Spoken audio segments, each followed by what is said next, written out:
Lasnel, Lasneal, né? Não é bilhete, não é ofício nem ata. É o coração que desata, meus pesares no lembrete. Lasnel, amigo, este choça, onde a carne breve passa, cheia de lama e fumaça, é minúscula a palhoça. A terra, ante o sol da graça, é feito talhão de roça, detendo por balda nossa, descrença.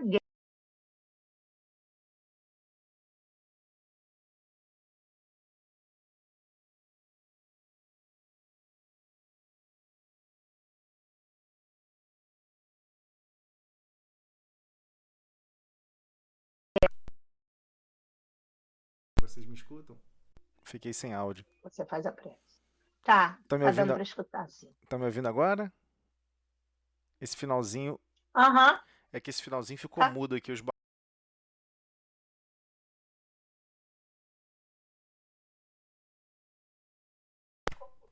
Calma aí. Agora, tá me escutando melhor?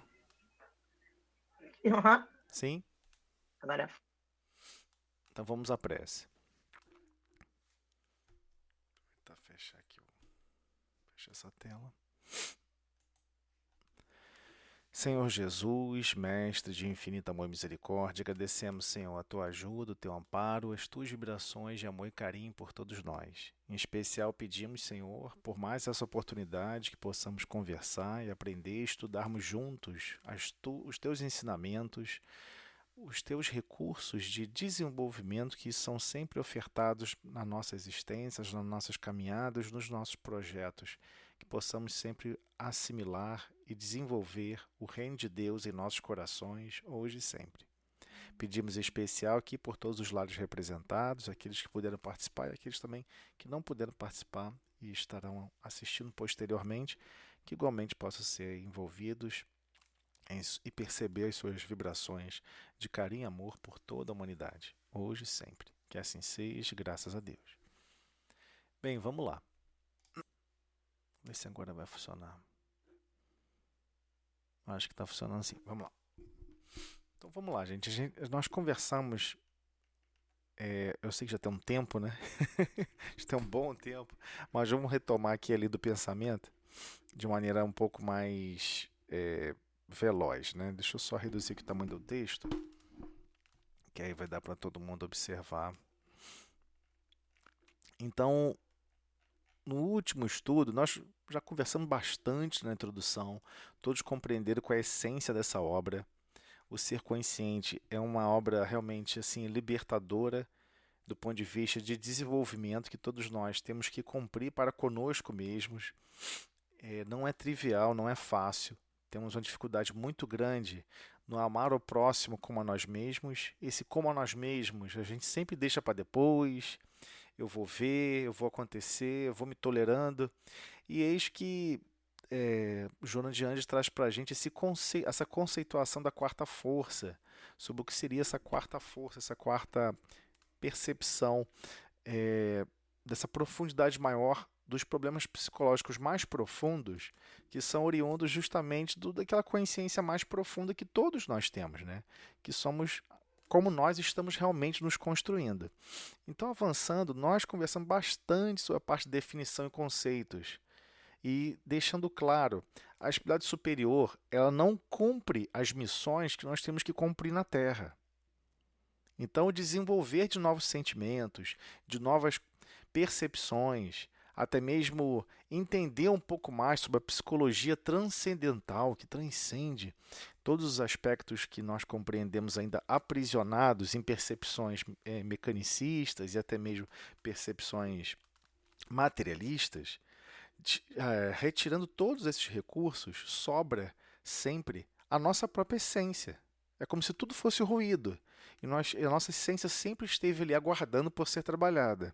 E sempre estivemos envolvidos com outros aspectos, com outros princípios, distantes do nosso compromisso essencial de desenvolvimento. Então ela vem, define, cria quais são os conceitos E ela faz isso com muita moderação, com muito cuidado, muita delicadeza, como sempre, justamente para não eh, excluir princípios e não remover princípios, né? Então, vamos aqui diretamente ao novo capítulo, que ela começa agora a tratar sobre. Deixa eu ver o tamanho da letra aqui, que acho que atende a todos. Tá bom esse tamanho de letra? Porque tem pessoas que estão no celular. Aí vocês me falam. Tudo bem? Para mim tá bom, apesar que eu estou no tablet. Então tá, mas quem tiver em celular, a letra fica um pouquinho mais difícil e a gente vai começar um novo item chamado Ser o Homem Psicológico Maduro. Ok? Tamanho de letra tá bom, que é um pouco maior. Luciene, Mônica, mais alguém? Tá ok. Tá bom assim? Tá ok, seu Tom Zé. Então tá bom. Obrigada. Então vamos lá. O homem psicológico maduro. Lembrando que quando ela fala o homem psicológico é um espírito reencarnado animando o corpo físico, né? É nesse sentido. Como que estamos realmente animando a nossa consciência no dia a dia. Só um minutinho, peraí. Acho que eu desliguei aqui. Vai ter desconectado aqui o computador da energia elétrica.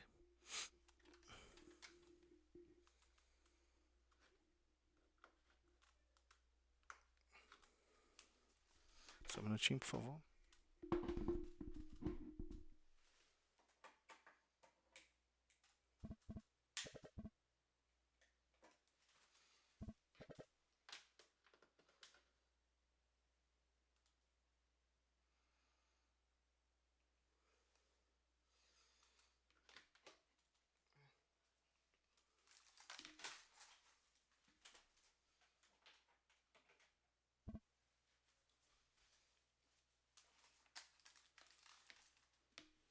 Pronto, tava o computador na bateria.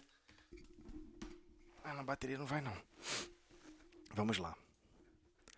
Então, prosseguindo, ela vai entrar com comentários importantes sobre o que seria essa maturidade, como esse processo de treinamento reencarnatório é tão importante. Então vamos lá, sem maiores voltas, vamos diretamente ao texto. E, por favor, sintam-se à vontade para interromper e a gente conversa mais sobre cada parágrafo. A ideia é digerir com calma cada parágrafo para a gente entender o pensamento de Joana. O ser humano é o mais alto e nobre investimento da vida, momento grandioso do processo evolutivo, que, para atingir a sua culminância, ou seja, seu estado máximo, atravessa diferentes fases que lhe permitem a estruturação psicológica, seu amadurecimento, sua individuação, conforme Jung. O mesmo Jung, no caso, é o mesmo Jung com relação a um dos pais da psicologia mais moderna e mais interligada até mesmo a essa percepção mais espiritualizada. Ok? Então ele deixa claro que sim, essa fase há uma necessidade de passar pela infância, há uma necessidade de passar pela juventude, há uma necessidade de passar por esses aspectos psicológicos diferentes. Existe isso é um treinamento. Essas fases possuem a sua importância, ok? É isso que ela está tentando destacar. Vamos continuar. Ao atingir a idade adulta, deve estar em condições de viver as suas responsabilidades e os desafios existenciais. É comum, no entanto, perceber-se que o desenvolvimento fisiológico raramente faz-se acompanhar do seu correspondente emocional, o que se transforma em conflito, quando um aspecto não é identificado com o outro. Em tal caso, o período infantil alonga-se e predomina, fazendo-se característica de uma personalidade instável, atormentada, insegura, depressiva ou agressiva, ocultando-se sob vários mecanismos perturbadores. Então aqui ela não está não está citando, não está descrevendo essa percepção como uma espécie de julgamento, como uma espécie de classificação. Ah, fulano tem a síndrome do Peter Pan. Né? A psicologia moderna, ela gosta de dar nome. Nós somos muitos assim ainda, né? O processo educacional terráqueo, ele é muito de dar nome para as coisas. Olha, esse problema de saúde que você tem um nome tal, como se conhecesse o nome fosse ter alguma diferença. A questão é como você lida com aquele problema, como que você transforma aquela situação. E muitas vezes não há uma resposta mecanicista, materialista para esses princípios. Mas precisamos buscar nossa origem nos princípios espirituais, nos conceitos espirituais existenciais que estamos animando a vida. E é basicamente isso que ela vai tratar com o passar do decorrer do texto. Mas sim, quando ocorre de se estender a percepção infantil, é muito difícil. É muito difícil você desenvolver uma criança para ela se tornar um adulto. Né? Temos uma visão assim muito estranha de proteção infantil. Geralmente no passado dizia-se que não tinha proteção nenhuma. E agora sempre estamos beirando os 7 ou 700, né? Ou protege nada, ou protege extremamente demais. Então, sim, a criança terá que passar na fase adulta. Né? Então, é difícil criar... como você, por exemplo, educa uma criança a ela amar trabalhar?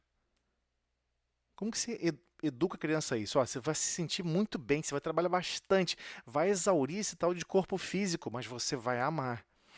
Como você estimula alguém a isso? Né? Não é trivial.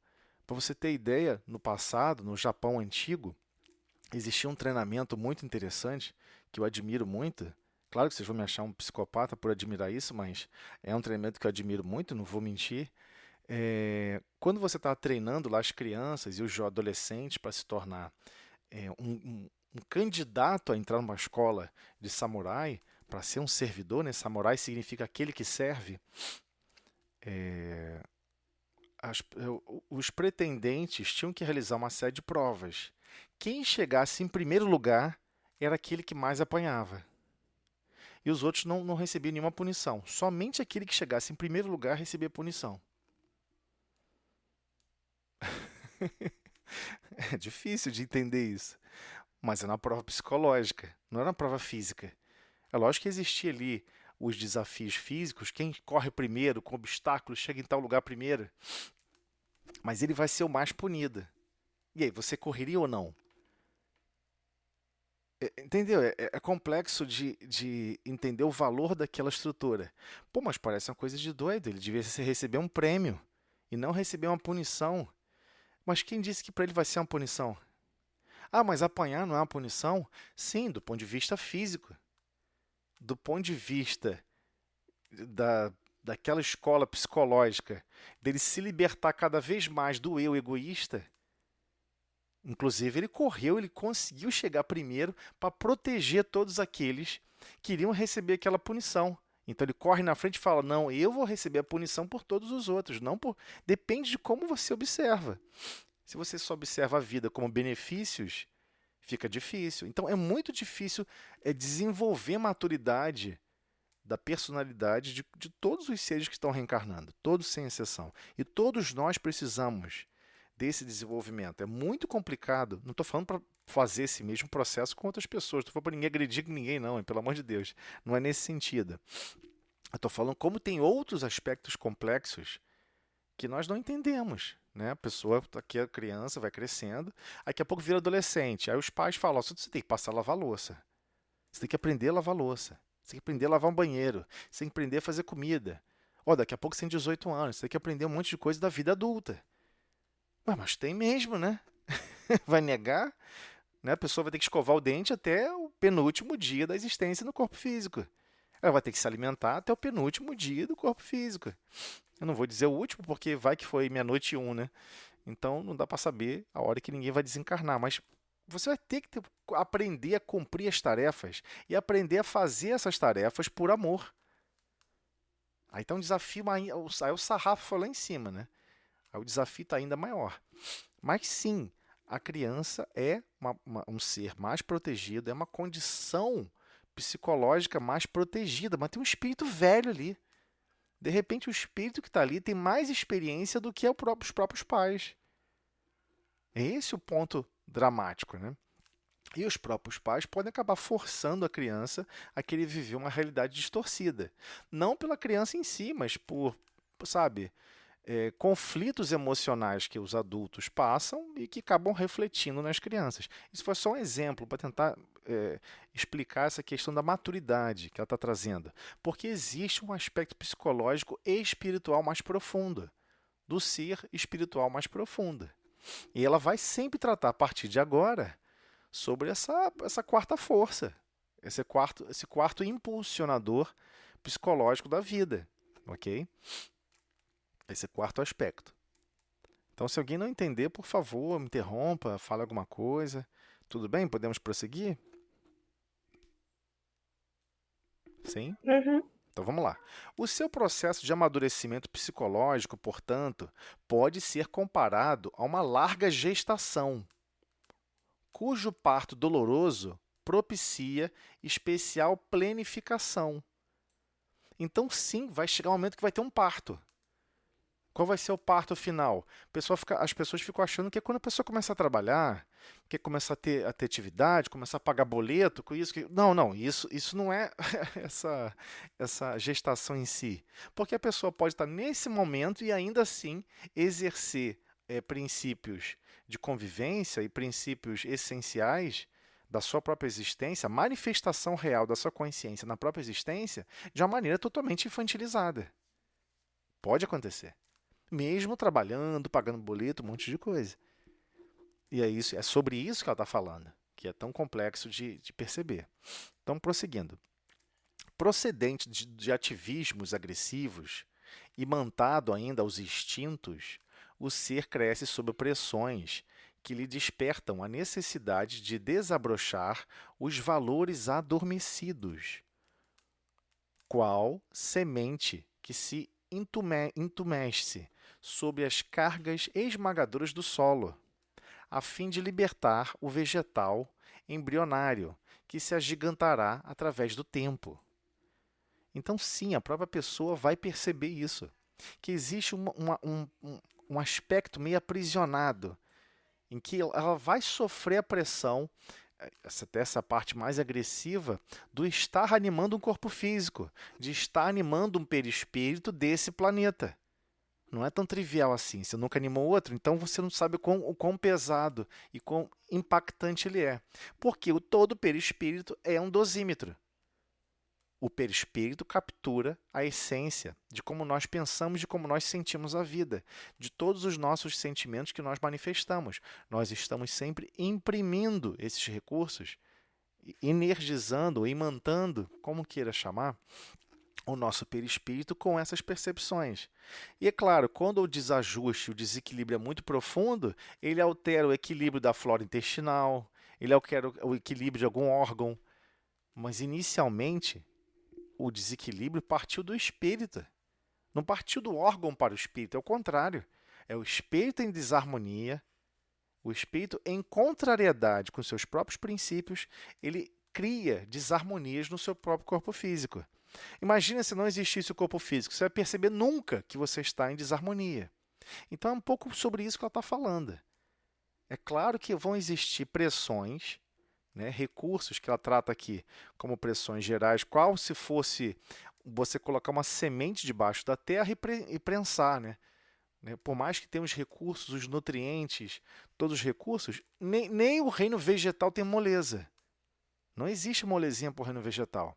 Ele começou a desabrochar, começou a romper a casquinha, conseguiu romper a casca, ele tem que passar se atritando na terra para alcançar outro espaço, para poder conseguir acessar o sol, por exemplo, a energia solar.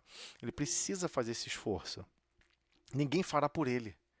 O vegetal tem que fazer por si mesmo. Então, é um pouco sobre isso. É sobre como despertar as possibilidades adormecidas, que ela chama de os valores adormecidos, porque todos nós temos esses valores.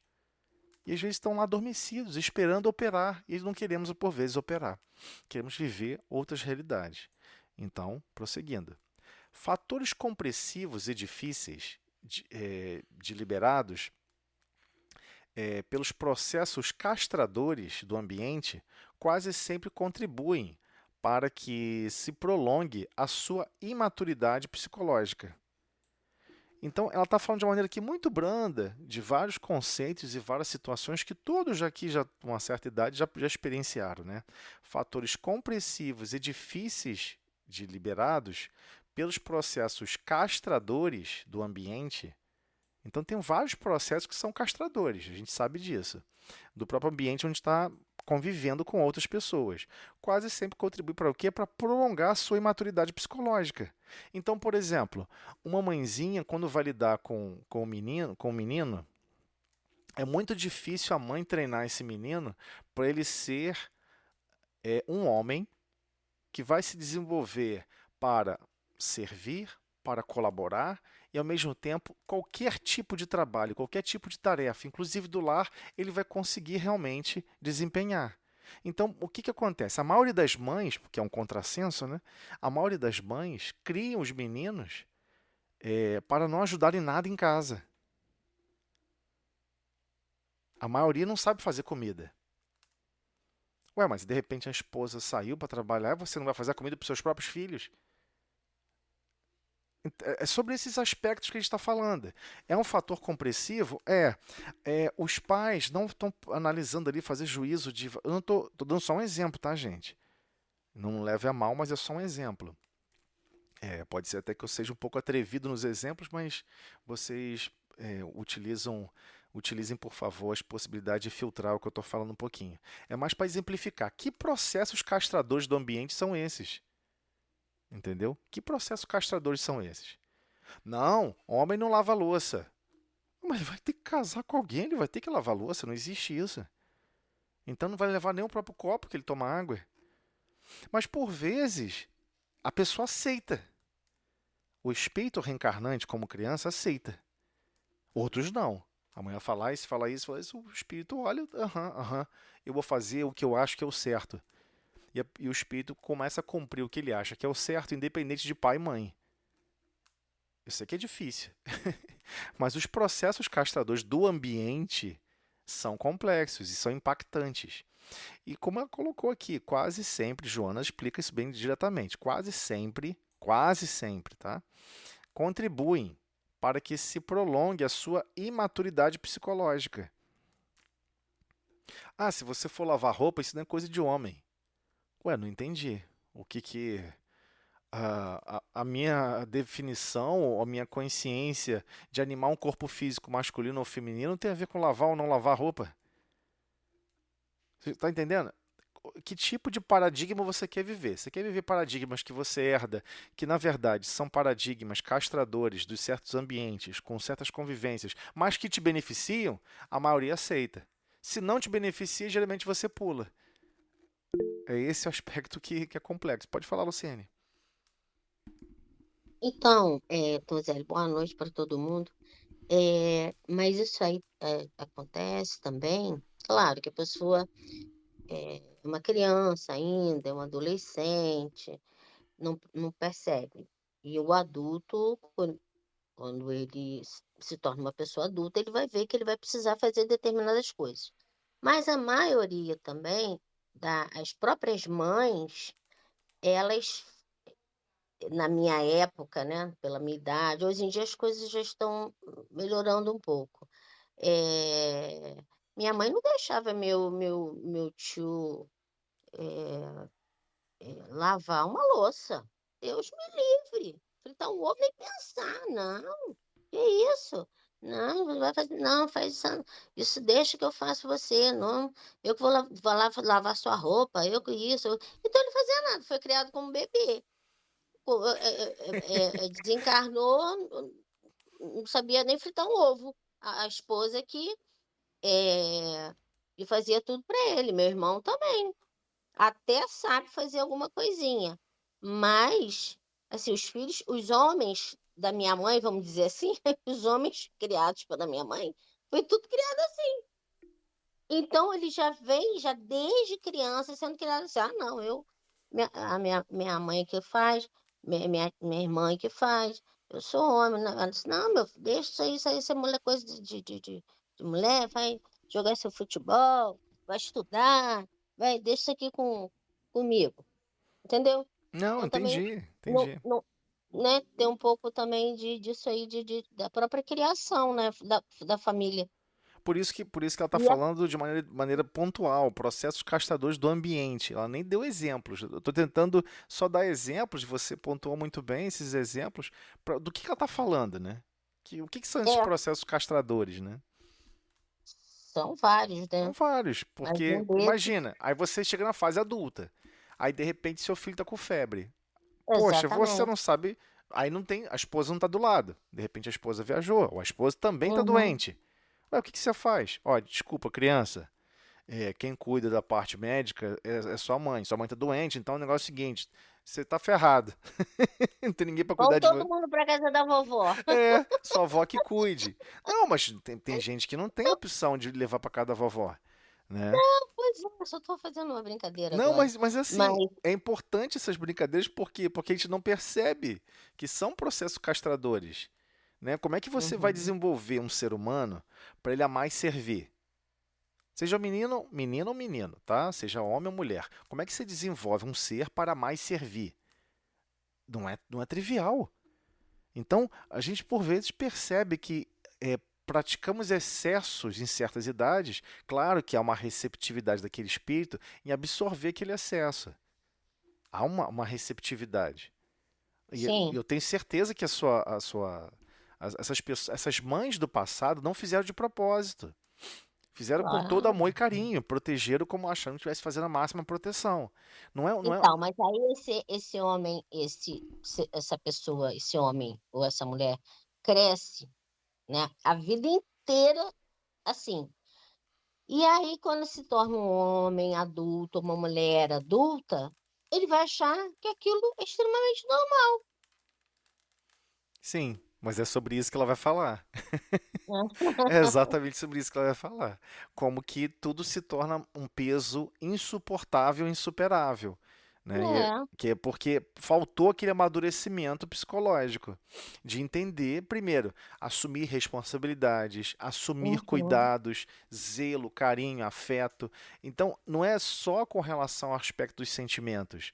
Às vezes a pessoa coloca tudo na mesma, digamos assim, na mesma cesta. Não, eu só tenho que uhum, trabalhar e me divertir. Outra pessoa, não, a outra pessoa tem um monte de compromissos. E aí vamos dividir aqui as tarefas e cada um. Entendeu? É um ambiente que acabou sendo castrador, o processo ambiental em que aquele espírito trabalhou e viveu inicialmente passou a ser castrador, mas não deve assumir aquilo como uma verdade. Né? O espírito vai ter que se desenvolver além desses processos castradores, querendo ou não, né? Querendo ou não. Pode falar, sim. Vanessa. Eu lembrei que, eu não sei se foi você, alguém que falou que a descoberta de Einstein ou de algum outro filósofo e cientista famoso, que não foi dele, foi da mulher. Mas na época ela era castrada, porque as mulheres não podiam. Então eu acho que isso vem também da evolução, né? Que a gente vem trilhando ao longo das nossas encarnações. Existem espíritos, né, que já vêm um pouco mais adiantados que nós, que ultrapassam isso. Quantos homens também, mesmo as mães me ensinando, sentem aquela vontade de cozinhar, aprender a cozinhar e hoje faz comida para a família, né? É, é, é isso que você estava falando, da gente, apesar de ser castrados, ultrapassar esse limite. Sim, Pelo menos foi isso que eu entendi. mas é um desafio. É um desafio para o espírita. Entendeu? E é claro que às vezes essa castração está sendo feita com todo zelo, com todo carinho por quem que está fazendo, porque a pessoa acha que isso é cuidado. Ela acha, a pessoa que está executando a castração, isso ela está falando aqui em cima, por isso que eu estou falando que ela não está fazendo um julgamento. Porque na atualidade, qualquer coisa, qualquer frase que a gente fala parece que tem um tom de julgamento. O ambiente que a gente vive hoje, midiático, né, é muito descritivo com julgamento. comentários com o julgamento. Ela não está fazendo com julgamento. Ela está dizendo o seguinte: isso complica as coisas, né? Dificulta. Deixa eu voltar aqui um pouquinho. Ó. Isso dificulta bastante, porque são processos complicados que a pessoa experiencia, né? Ó, fatores compressivos e difíceis de liberados. É difícil liberar isso. Pelos processos castradores do ambiente, quase sempre contribuem para que se prolongue a sua imaturidade psicológica. Ela não está falando para a pessoa ficar imatura para sempre. Vai prolongar essa imaturidade. Ela não botou aqui em função de tempo, né? Ela não botou aqui em função de tempo. Mas essa imaturidade pode prolongar por várias encarnações, não é 1 ou 2 dias. Ela não está aqui botando um detalhe de tempo, ok? Esse que é o problema, tudo que ela está comentando. Porque ser servido é muito bom, né? Servir é mais difícil. Para aquele que já está para aquele que já é um ser mais consciente, ele quer ganhar outro tipo de experiência. É esse o problema. Né? É sobre isso que ela vai tratar esse capítulo inteiro. O homem consciente. Ou seja, o ser consciente, né? que é basicamente o título do livro. Aquele que está mais consciente, né, do que tem que fazer, ele não está muito preocupado. Igual, por exemplo, você não pode querer planejar. Vou fazer um planejamento para daqui a 8 anos eu vou escalar o Everest. Eu vou treinar, vou subir e descer montanha de 3.000 metros. Ué, você não pode chegar na primeira montanha de 3.000 metros, subir e pedir para alguém te carregar para descer. Você vai ter que descer sozinha. Não tem essa. Ninguém vai te carregar, por exemplo, de uma montanha de 8.000 metros, 8.548 metros, e achar que qual é o problema do Everest? As pessoas sobem. Só que às vezes não guarda energia para descer. Tá achando que alguém vai te carregar numa condição de quase morte nas suas costas? É impossível, ele mal está conseguindo andar. Como é que ele vai carregar? Então, esses aspectos de desafios, e você vê que é um volume gigantesco de pessoas tentando se desafiar. A pessoa não está tentando se desafiar para colocar o nome na vida dela dizendo que eu consegui. Porque esse nome, eu consegui subir o Everest e descer, não te traz nenhum benefício social e econômico. Não traz. É mentira. Não traz. Você pode entrevistar todo mundo que subiu e desceu o Everest. Não traz. Agora, como desenvolvimento da alma, é impressionante. Por quê? Porque ela sabe que nas outras encarnações ela foi covarde o tempo todo. Ela fugiu dos compromissos. E aí ela reencarna, que ela vai querer treinar ao máximo a coragem dela para se colocar em lugares e em desafios que são essenciais. Só que chega aqui, a gente busca desafios muito mais físicos do que realmente espirituais.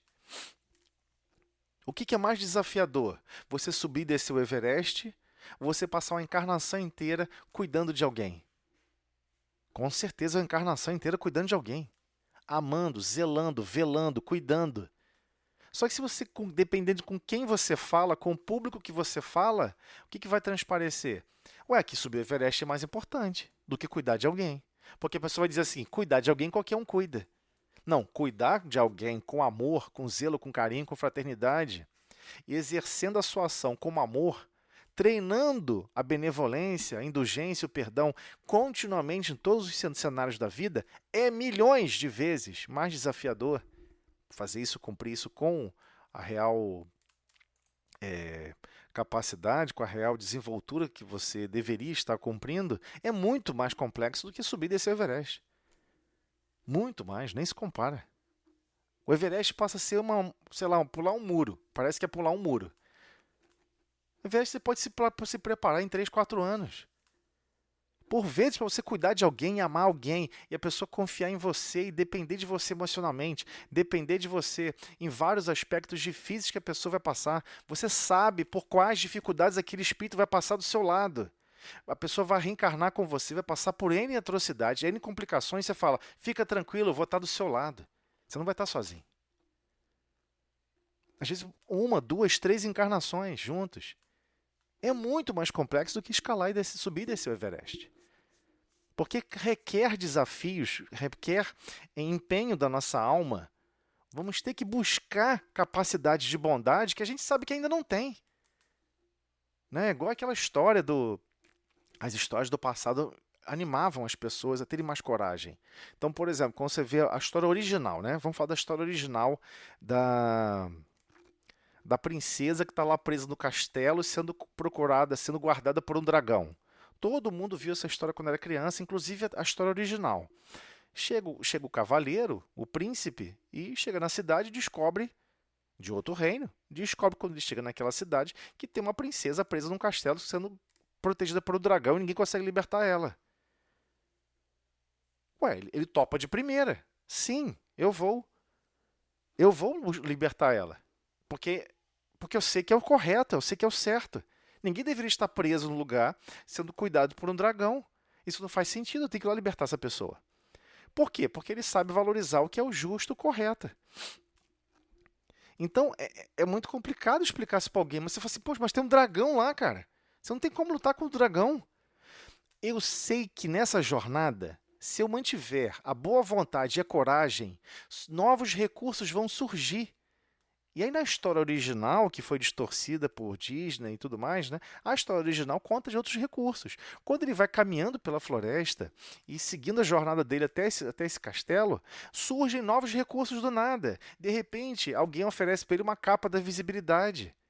E ele assume aquela capa da visibilidade. Daqui a pouco alguém chega lá na frente, fala para ele que existe uma solução que se ele deixar o dragão beber e tocar uma música, o dragão vai dormir. Mas as pessoas não percebem, assim é a encarnação. Quem disse que você tem a capacidade de executar tudo o que está planejando? Mas Deus irá planejar os nossos destinos para que possamos seguir um curso, um destino, um caminho, em que vamos, aos poucos, angariando mais recursos para realmente renovar o nosso mundo íntimo, renovar os nossos sentimentos, renovar como sentimos a nós mesmos, o próximo e a Deus. Aí, com essa renovação desses recursos, é que vamos conseguir cumprir as grandes tarefas, os grandes desafios que nós no passado não conseguimos cumprir. Estávamos sempre falhando, sempre criando mais dívidas. Já expliquei aqui, as dívidas de amor. É muito difícil você conseguir pagar uma moeda que você não sabe produzir aquele bem. Olha, qual a moeda que eu tenho que pagar para aquela dívida que eu tenho com o fulano? Olha, ele quer amor. O amor que você não cumpriu no passado, agora ele vai demandar 3 vezes maior esse amor. 3 vezes maior esse empenho. 3 vezes maior de fraternidade, bondade. Poxa, mas eu não consegui fazer a primeira, eu vou conseguir fazer 3 vezes maior. Bem-vindo ao treinamento chamado reencarnar. Essa é a essência de reencarnar. É óbvio que um planeta chamado de provas e expiações, onde vamos ter que provar que já somos capazes de amar, vamos ter que provar que já somos capazes de renunciar, vamos ter que provar questões que nós não aceitávamos continuamente no passado. Não era algo natural da nossa consciência. Provar isso é difícil. Uma coisa é você entender a lógica, outra coisa é você cumprir. Eu posso te mostrar um mapa, ó, detalhado, metro a metro, por onde você deve caminhar para chegar no pico do Everest. Tem até hoje em dia GPS detalhado, metro a metro. Saber o caminho não é a mesma coisa de percorrer o caminho. Há uma distância muito grande. Eu posso dar toneladas de madeira para alguém. Se a pessoa não souber e não tiver experiência de como fazer móveis, de como trabalhar madeira, não adianta você dar toneladas, a pessoa não sabe produzir aquele móvel. Ele não sabe produzir como o carpinteiro deveria produzir nada. Então, o fazer é o complicado. O fazer é o diferencial. O fazer é fazer acontecer.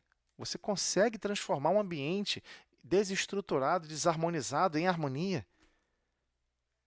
Você consegue chegar no meio da discussão, 2 pessoas estão brigando, discutindo, e você não tomar lado de ninguém e falar, não, a culpa é minha, gente. A culpa é minha. Você se coloca no conflito para resolver, porque geralmente todo mundo está disputando o ursinho de pelúcia, que é o ter razão.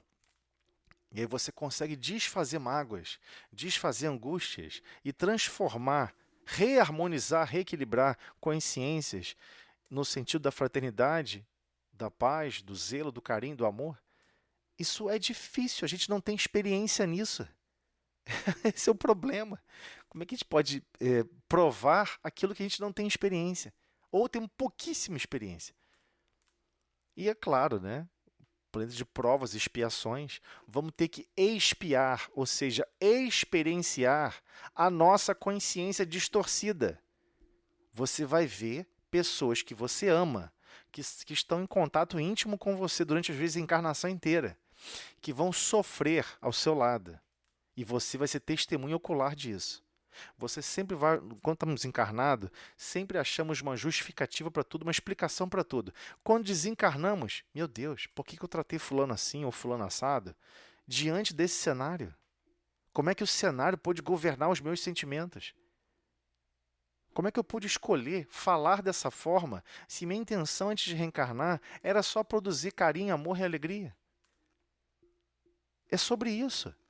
Isso é um planeta de provas e expiações. Você vai ser obrigado a experienciar o que sua consciência é capaz de produzir, pior, com aquelas pessoas que você mais ama. Elas vão ser suas vítimas o tempo todo. Esse é o ponto dramático de expiação. Então, o estado de imaturidade, o aspecto de imaturidade que ela está falando, envolve a essência do que é progredir espiritualmente. É sobre isso que ela está tratando. Como que nós nos perdemos aqui na Terra, quando estamos aqui na Terra animando o corpo físico, como tudo se explica e se justifica para ficar fora do jugo do Cristo. Não, eu adoro aquela frase de Jesus, né? Eu gosto até de repetir: vinde a mim, todos vós que estáis cansados e sobrecarregados, tomai sobre vós o meu jugo. Cara, é um carro, é aquela trave de carro de bois, é a trave que segura o boi. Ele está falando assim, ó, tá vendo esse meu bracinho aqui do lado, que é igual um carro de bois? A trave do carro de bois? Entra aqui do meu lado e vamos caminhar junto. O que ele está querendo dizer com isso? Olha só, você vai caminhar na forma como Deus está te guiando. É muito difícil abandonar a sua forma de sentir a vida e querer absorver a forma como Deus gostaria que você enxergasse a vida. Ninguém vai poder fazer isso por nós. É um trabalho individual, ninguém poderá cumprir por nós. Né? Então, por isso que é tão complexo. Ela está falando de algo profundo. E como nós nos manifestamos aqui na Terra desde criança. Desde criança, como é que fica o pensamento? Desde criança, como é que fica essa percepção? E os pais têm uma missão complicadíssima, né? Complicadíssima, porque primeiro que ele sabe que ele não vai conseguir cumprir 100% de tutoria espiritual para aquele espírito. Na verdade, os pais são tutores. Estão fazendo uma tutoria, quase que um coaching ali, né? Quase que um processo de estímulo. Só que aquele espírito está reencarnando, ele que vai ter que decidir como é que ele vai viver a vida dele, como é que ele vai viver as experiências dele. Porque está tudo atrelado ao grau de consciência que cada um tem sobre si mesmo. Não podemos subestimar isso. Isso é intransponível. Eu vejo muitos pais depois ficam todos preocupados. Meu Deus, como eu acho que eu falhei, eu acho que eu não fiz isso, eu acho que eu não fiz aquilo. Calma. Existe uma variável também chamada individualidade. Deus não cria espíritos em molde, multiplicando os espíritos da mesma forma. Eles não são iguais. Cada um tem aspecto, visão e uma percepção diferente, diferenciada. Mas todos, sem exceção, vamos ter que aprender a cooperar uns com os outros e nos desenvolvermos em amor e sabedoria para o Pai, para servir a Deus cada vez melhor. Né? O que nós vamos nos tornar no último dia de encarnação aqui na Terra? Espíritos bem-aventurados. Podemos traduzir assim: feliz daquele que sabe perdoar, feliz daquele que é um pacificador, feliz daquele... Porque você vai estar vivendo a felicidade de estar cumprindo as suas próprias obrigações. Para com o próximo, para com você mesmo, para com Deus. Não existe felicidade se não for nesse sentido. Então, as bem-aventuranças são caracteres essenciais do espírito que está evoluindo para o Pai, para sair da infância espiritual e adentrar a maturidade espiritual. E é sobre isso que ela vai tentar traçar como que nós, espíritos, reagimos aqui na Terra, agimos e reagimos diante desses contextos, ok? Então, sim, todos nós possuímos valores adormecidos que ainda não colocamos em prática. Você nunca vai saber a capacidade de bondade do outro que não está praticando 100% do seu potencial de capacidade agora. vezes está ali adormecido, ele não quer cumprir, ele não quer fazer. Todos nós somos um pouco assim. Por vezes podia termos nos desvelado em mais amor e carinho e resolvemos, quer saber? Eu não estou afim de fazer nada não. Aí não faz, não tem problema nenhum. Deus não vai te impor nada. Só que vai chegar uma hora que começa a coçar lá dentro da alma. Você sente a necessidade de avançar, você sente a necessidade de se libertar. Ok? Então, quando ele fala, do ponto de vista, quando a Joana vem trazendo essas informações, ainda prosseguindo aqui no parágrafo nesse mesmo contexto. Do ponto de vista tradicional, apresentam-se os fatores hereditários, psicossociais, econômicos, que colaboram positiva ou negativamente para o desenvolvimento psicológico, quase sempre contribuindo para a preservação do estado de maturidade. Olha, quase sempre contribuindo para a preservação do estado de maturidade. Ou seja, está deixando claramente, do ponto de vista tradicional, apresentam-se os fatores hereditários, psicossociais e econômicos, que colaboram de maneira que pode ser positivo ou negativamente para o desenvolvimento psicológico, mas quase sempre, contribuindo para a preservação desse estado de maturidade. Por quê? Ele está deixando assim mais ou menos, de maneira, nesse parágrafo, um pouco mais genérico. Olha, não importa onde você está reencarnando, não importa se você reencarna num lar rico, não reencarna num lar pobre, as condições de convivência com quem você está convivendo, porque não é o meio externo, não é o meio externo que vai promover uma mudança no seu grande deserto do Saara chamado seu coração. Não é o meio externo que vai fazer isso. Os pais podem regar, podem jogar flores, podem jogar sementes. Quem vai permitir germinar alguma coisa em algum coração é a própria individualidade. Ninguém pode fazer o nosso trabalho. Ninguém pode fazer esse trabalho íntimo de querermos exercer com boa vontade e coragem todos os aspectos essenciais que o Cristo nos ensinou. Ninguém vai poder fazer para isso. Você pode fazer aula de evangelização o tempo inteiro. O tempo inteiro. Até na evangelização, no meio da evangelização, a gente está falando de repente de perdão, está falando de repente de carinho, de fraternidade. De repente um chutou o chinelo do outro, um já está querendo brigar com o outro. As pessoas estão querendo estudar sobre esses ensinamentos, estudar sobre esses aspectos, como se fosse mais uma página de um livro que ele vai ler e jogar na gaveta e não serviu para nada, para a vida dele. Porque 90% do que as pessoas estão lendo, ela não usa para nada. Absolutamente nada. Estuda história, não usa para nada. Estuda geografia, não usa para nada. Eu estou falando, às vezes, para onde ela vai trabalhar no futuro. Ela não entende como aquilo impacta na vida dela. Nós nos acostumamos com isso. Entendeu? Olha só, é assim, você quando estuda história, você estuda a história contada pelo Ocidente. Como que o Ocidente dividiu o mundo. Ele está falando assim, dividimos assim, e vai ficar assim porque a gente quer, e acabou. E você tem que aceitar isso, ler essa história aí e fique feliz da vida. É isso, é engraçado porque a história em si, você não está estudando a história e percebendo, peraí, isso aqui a gente podia ter escolhido, a história não poderia ter sido construída com mais fraternidade? Aonde nós falhamos aqui? Não, mas a história é contada para que os próximos líderes executem a forma de vida da mesma maneira. Você treina um economista para que ele conduza a economia da mesma maneira. Não pode ter ideias diferentes. Mas você está falando então que foi de propósito a forma como controla a educação? Não estou falando que é de propósito, mas eu estou falando como todo mundo se atrai. Eu estou querendo dizer como todo mundo se atrai a esse aspecto. Ninguém se descola e fala, peraí, acho que isso aqui não faz sentido. Deve ter um jeito mais fraterno de viver. Deve existir um jeito mais sensato de desenvolver a vida em convivência do que essas experiências que estão pedindo que a gente aceite que é natural. Eu acho que não foi natural. Eu acho que pode ter sido muito melhor. Foi a experiência que eles conseguiram cumprir. Possivelmente eu estava no passado cumprindo essa mesma experiência distorcida, mas eu acho que agora a gente pode cumprir melhor. Não se estimula estudar a história dessa maneira. Se estimula estudar a história pela revolta, para você ficar revoltado contra alguma coisa, mas não para desenvolver alguma coisa de bom.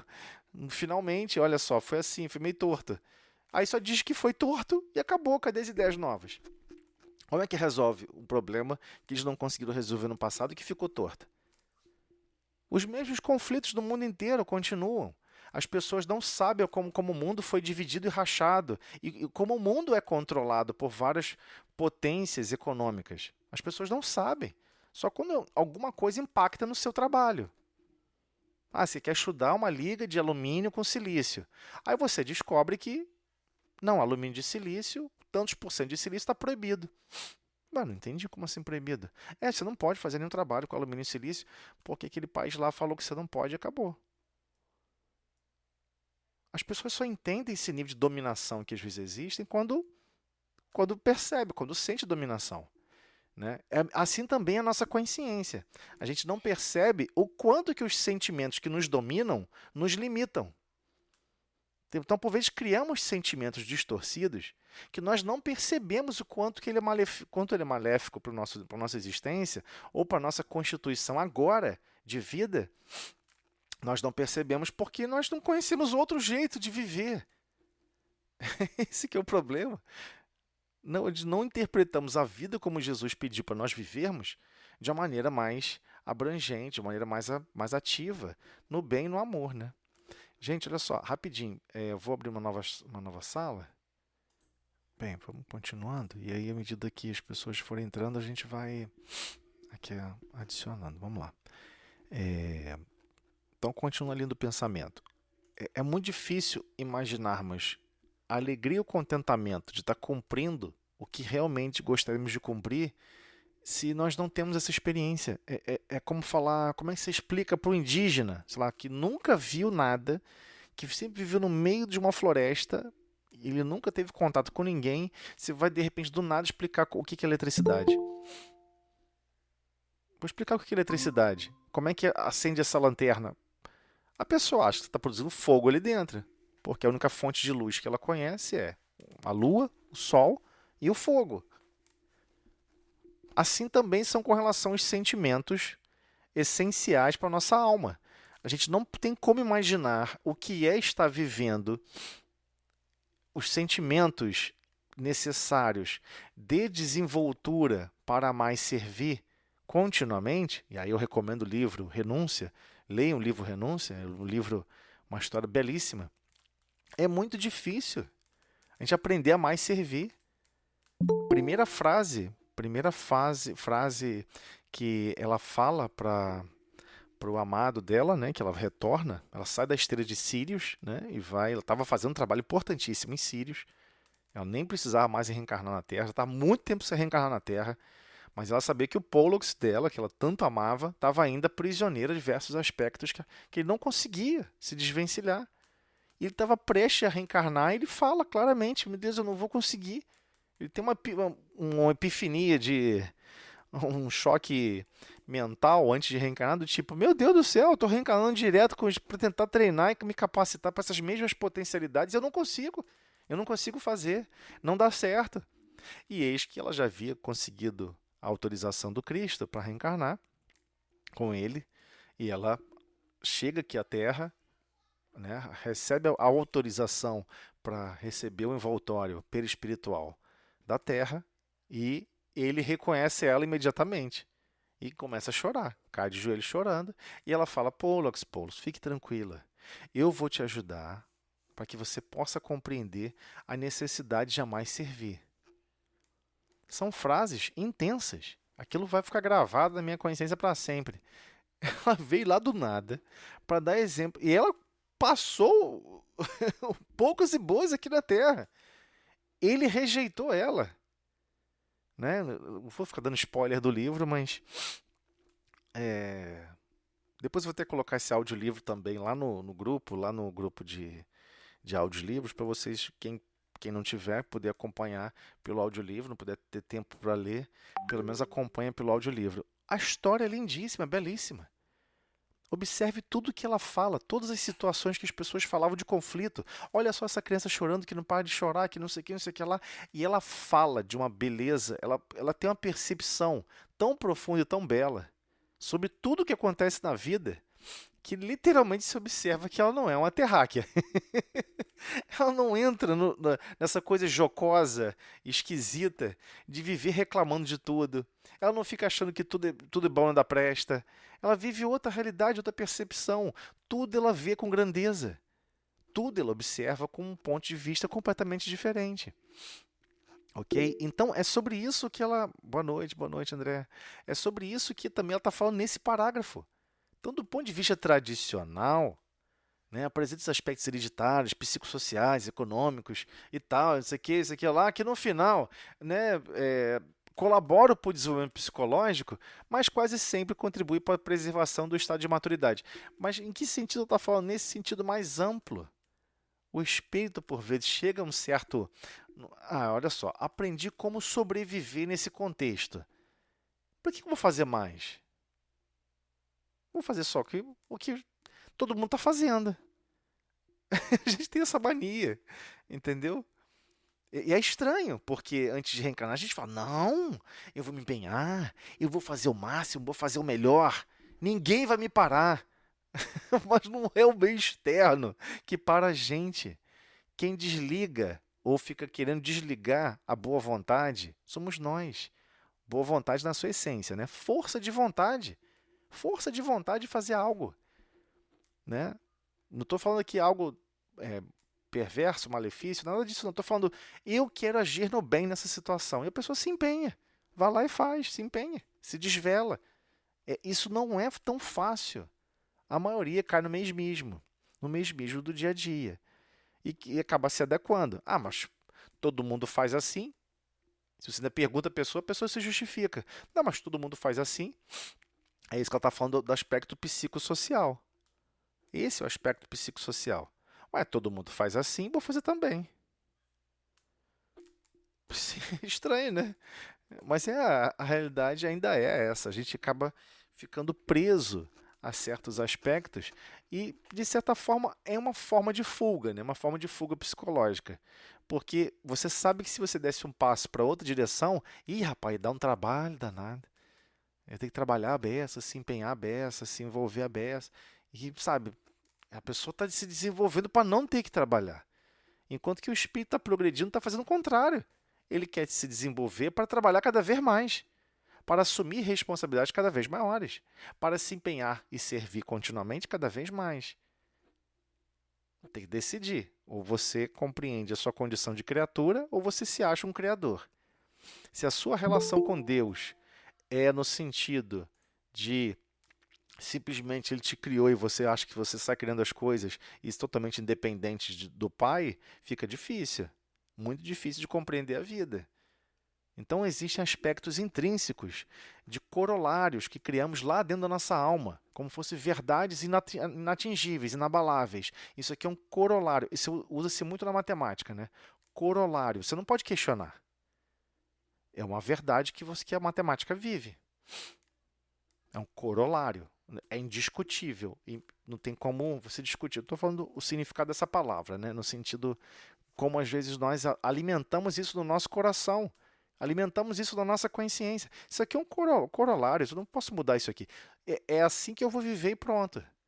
Mas se você está neutralizando ou, de certa maneira, tornando estático a forma como você vai progredir, você não vai progredir nunca. Você não vai progredir nunca. É óbvio que não funciona assim. Essa percepção tem que ser amadurecida. A percepção de valores vão ter que ser amadurecidas, né? Então, continuando. Graças à sua constituição emocional e orgânica, na vida infantil, o ser é egocêntrico. Qual animal que não discerne, acreditando que tudo gira em torno do seu universo, tornando-se, em consequência, impiedoso, por ser destituído de afetividade, ainda não desenvolvida, que o propele à liberdade excessiva e aos estados caprichosos de comportamento. Aqui ela já pegou um pouco mais pesado. Bem mais pesado. Graças à sua constituição emocional e orgânica, Ou seja, a criança, ele está deixando claro, a criança não é a sua constituição orgânica na condição de animando o corpo físico de criança, não é isso. A condição emocional que aquela criança, né, ela vivencia nessa vida infantil, o ser é egocêntrico. Tudo gira em torno dela mesma. Egocentrismo no sentido de que tudo gira em torno dela. Qual o animal que não discerne, ou seja, que não consegue perceber diferença nenhuma? Não consegue perceber o nada. Somente quando alguém impõe um limite. Mas geralmente, rapidamente ele discerne os aspectos mais reativos de um animal. Se você pegar um cachorro e mostrar o que é quente ou o que dá choque elétrico, ele nunca mais bota a mão ali. Vocês entenderam? Ou seja, o aspecto ainda de percepção de limites físicos não é a mesma coisa de percepção de limites existenciais. A criança não tem isso desenvolvida. Ela vive de uma maneira totalmente livre, leve e solta.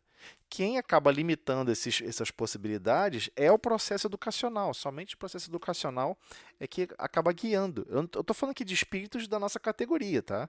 Espíritos superiores que reencarnam não vivencia esse processo.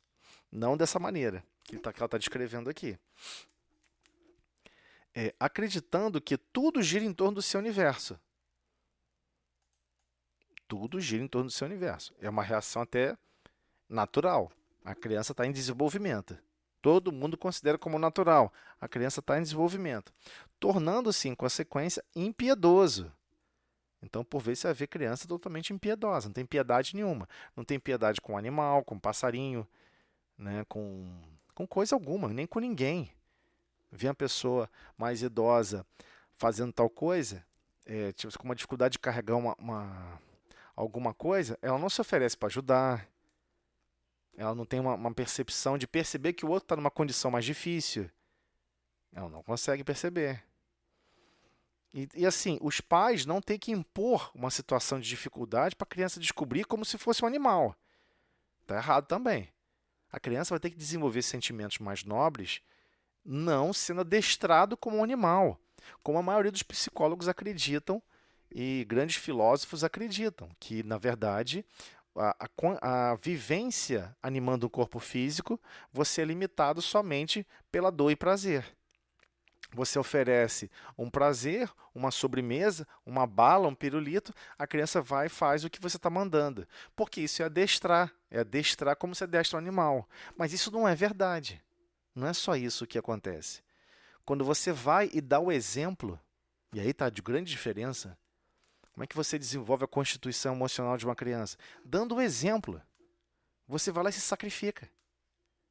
Não existe outro caminho. Por isso que é tão difícil educar uma criança. Tão difícil liderar a educação de alguém. Por quê? Você vai ter que se sacrificar o tempo todo. Não adianta você ficar falando o que tem que ser feito. Ó, faz isso, hein? Ó, faz aquilo, hein? Ó, isso aqui é muito bom. Olha, é muito bom. Olha só, a música é muito importante para a sua vida. Você tem que aprender um instrumento musical. Ué, a criança poderia pegar e falar, mas você não toca nada. Você não toca nenhum instrumento. Por que você está dizendo que é tão bom para mim se você não tem isso na sua vida? Tá entendendo como é complicado? Olha, ser bondoso e prestativo é muito importante. Aí a criança pega e fala, mas eu nunca vi você ser bondosa nem prestativa com ninguém. Por isso que é tão difícil educar a criança. A criança percebe. O que você está falando não é o que você está fazendo. Ela vai perceber. Por isso que educar é tão desafiador. Por quê? Porque a educação de uma criança vai colocar você em posições que geralmente você não iria estar naturalmente. Senão, se você não tivesse tido aquele filho, se você não tivesse tido aquele tipo de demanda, você não estaria exercendo aquela atividade para com aquela outra alma. Somente por ter esse caso assim, né? E assim é muito engraçado. Por que eu estou falando isso? Até mesmo no meio espírita, seja onde for, já cansei de ver pessoas falando isso, eu fico assim horrorizada. E eu falo na cara da pessoa mesmo, porque hoje em dia eu sou um pouco mais agressivo com relação a isso. É um problema que eu tenho que me libertar. A pessoa pega e fala assim, puxa vida, quando eu ganhar na Mega Sena, eu vou construir um orfanato e vou cuidar de centenas de crianças. Aí eu fico assim pensando, geralmente eu pego e falo para a pessoa, poxa, que tal você começar com uma criança?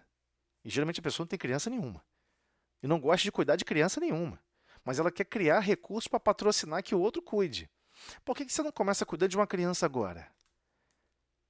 Assume responsabilidade com ela. Sabe, de repente você tem uma vizinha, um vizinho que tem uma dificuldade, você vai lá e se oferece. Estou aqui de prontidão. Quando você sair para a creche, precisar receber a criança, buscar, ensinar um dever de matemática, eu vou ler o livro, eu vou estudar, eu vou aprender isso de novo e vou ensinar para a criança. Fique tranquila, pode contar comigo. Cadê esse raçuda? Cadê essa raçuda no planeta Terra? Está longe de encontrar, muito longe. Então, assim, às vezes a gente fica criando máscaras, criando princípios distorcidos. Né? E a criança percebe. A criança percebe e vai viver o que nós vivenciamos. Esse é o problema. Ah, mas espera aí, então você está dizendo que a criança vai se tornar um adulto a partir do meu reflexo? Não, não é isso. Ela somente vai receber os impulsos de exemplos que nós vamos aplicar e nós vamos doar a nossa experiência, o nosso tempo, nosso empenho, mas depois é com ela. A gente não tem como resolver isso. Mas a gente vai saber quando a missão está cumprida, porque você vai se sentir todo desgastado, cansado e arrebentado. É isso que vai acontecer. Não tem jeito, é inevitável. Se não, o que acontece com a criança quando ela cresce nesse sentido? Ela se torna impiedosa. Ela não tem piedade por nada e nem ninguém. Então ela está falando aqui dessa vivência do espírito na fase inicial, porque não é à toa que a gente passa por esses treinamentos. Não é à toa. Por ser destituído de afetividade,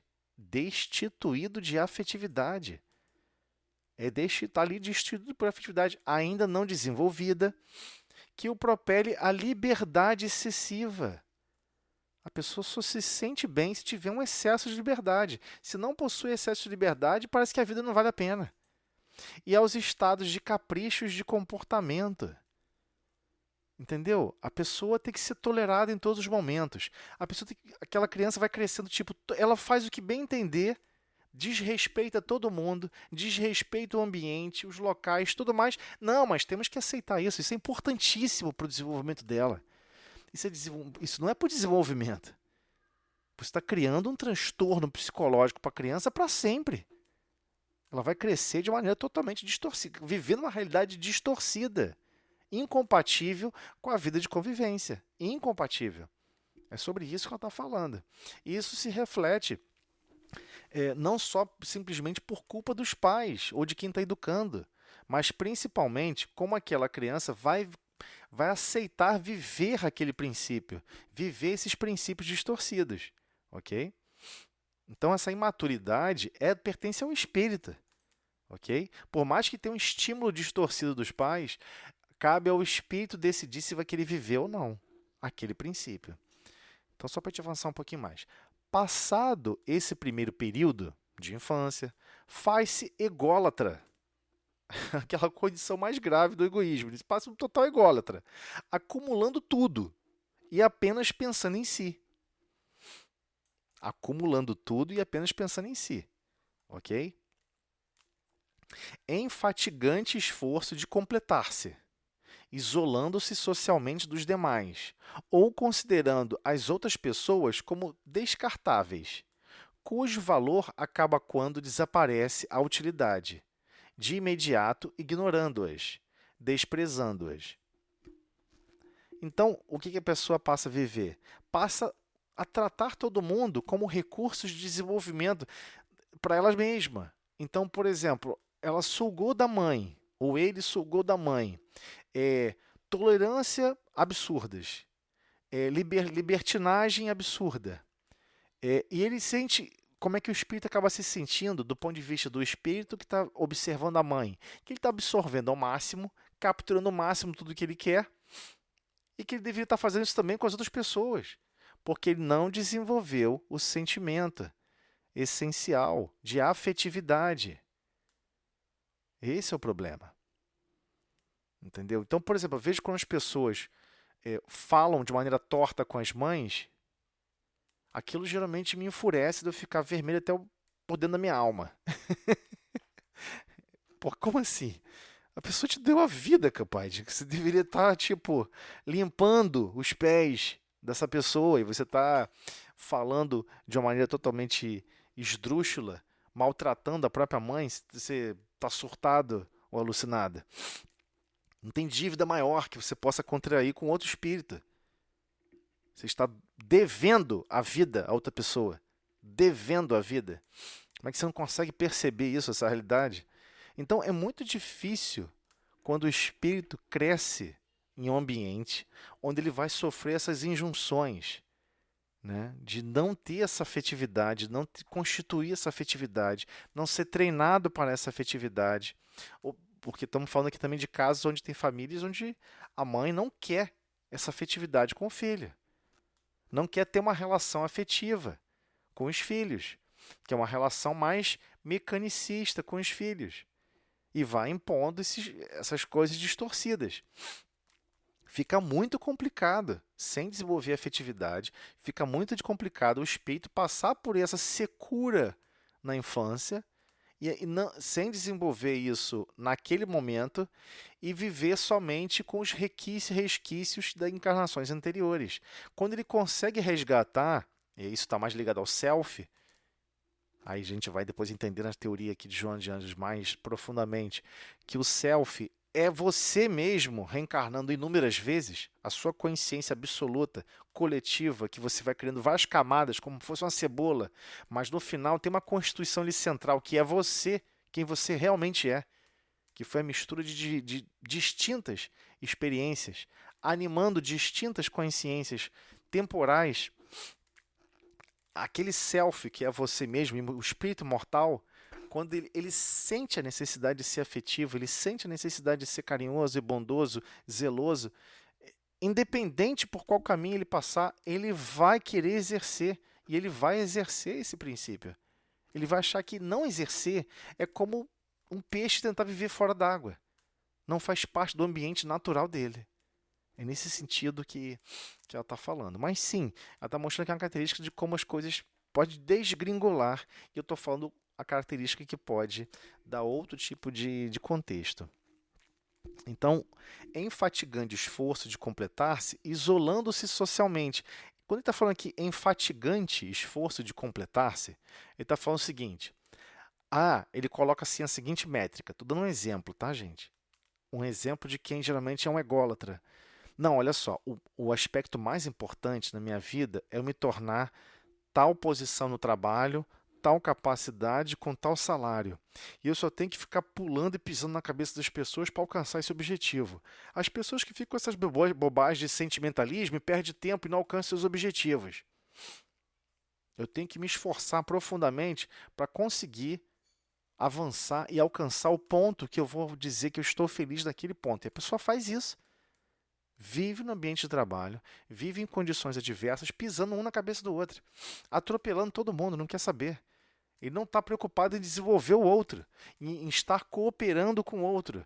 Todas as pessoas que ele observa ao redor são competidores e somente observa o que ele pode extrair de melhor para se auto-beneficiar. É esse o que caracteriza o ególatra, ok? E também ele acaba se isolando socialmente. Por que ele vai conviver com aquelas pessoas que ele só quer usar? Ele não vai usar, ou quando estiver convivendo, essas pessoas são descartáveis. Não, isso acontece muito com quem quer progredir fisicamente aqui na Terra, né, do ponto de vista econômico. A pessoa só quer ter amizades com quem tem muito dinheiro, porque ela quer alcançar grandes negócios, grandes investimentos, ela tem que estar contribuindo e colaborando e convivendo com pessoas que fazem grandes investimentos que nem ela. Mas ela não percebe que ela está usando aquelas pessoas como métricas de exemplos de onde investir que vai dar mais dinheiro. Mas à medida que essas pessoas começarem, que esse grupo começar a não ter boas ideias de como investir o dinheiro, elas são descartáveis. Você larga aquelas pessoas e passa a buscar outros grupos que vão te dar boas ideias para você ficar mais rico. Gente, eu estou falando que centenas de milhares de pessoas, talvez milhões, vivam assim até hoje. Estão vivendo assim até hoje, tratando os outros como descartáveis. E você vai ver, percebe inúmeras pessoas na internet que vão dar cursos de liderança, cursos de não sei o quê, Falando claramente, você quer se desenvolver, não perca tempo, siga o seu objetivo, faça o que você tem que fazer para se desenvolver materialmente como você quer se desenvolver. Ou seja, ele está falando claramente para você tornar o outro um objeto de consumo e descartável. Né? Fica difícil querer viver essa realidade e achar que não vai ter consequência para o seu mundo íntimo. Não estou falando só consequência para o próximo. É um absurdo você viver assim e achar que não vai ter problemas. Vai ter problemas. E tem pessoas que fazem isso de maneira muito ardilosa. Pessoas que têm uma inteligência emocional extremamente perturbada. A pessoa sempre vai se relacionar, vai iniciar uma convivência, vai iniciar um processo que a pessoa diz que, nossa, é de ajuda, mas pensando em fazer manipulações para usar pessoas para outros objetivos pessoais. Você está tratando o outro como descartável. Quando você conseguir ou não conseguir o que você está buscando, aquela pessoa já não te serve mais. Você vai buscar outra. Muitos acreditam que isso é convivência. Muitos acreditam que isso é a natureza de viver para se sentir bem.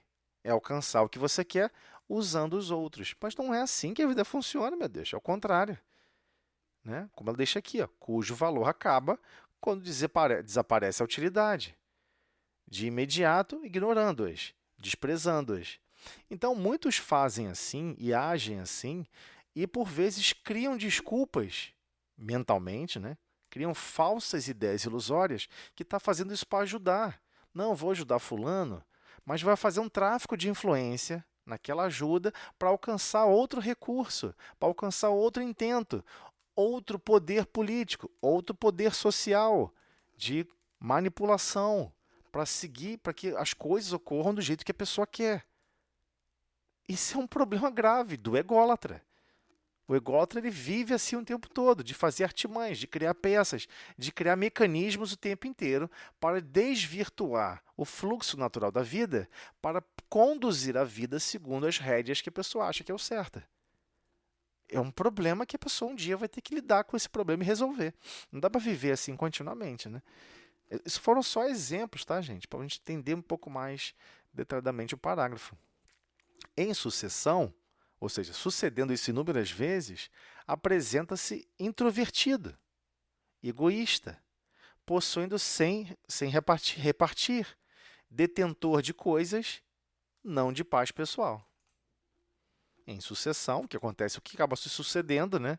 Ou seja, o que vai acontecer na consequência quando chegar esse nível de convivência? Esse nível de vivência em relacionamento uns com os outros.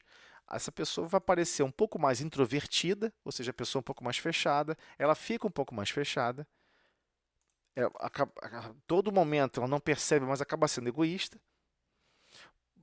Possui muitas coisas, mas sem repartir coisa nenhuma. Não tem o menor prazer em repartir nada. Quando reparte, reparte com contrariedade mental. Reparte, mas, sabe, vou repartir porque eu quero alcançar certo recurso, quero alcançar certa pontuação com essa pessoa. Por isso que eu vou repartir com ela.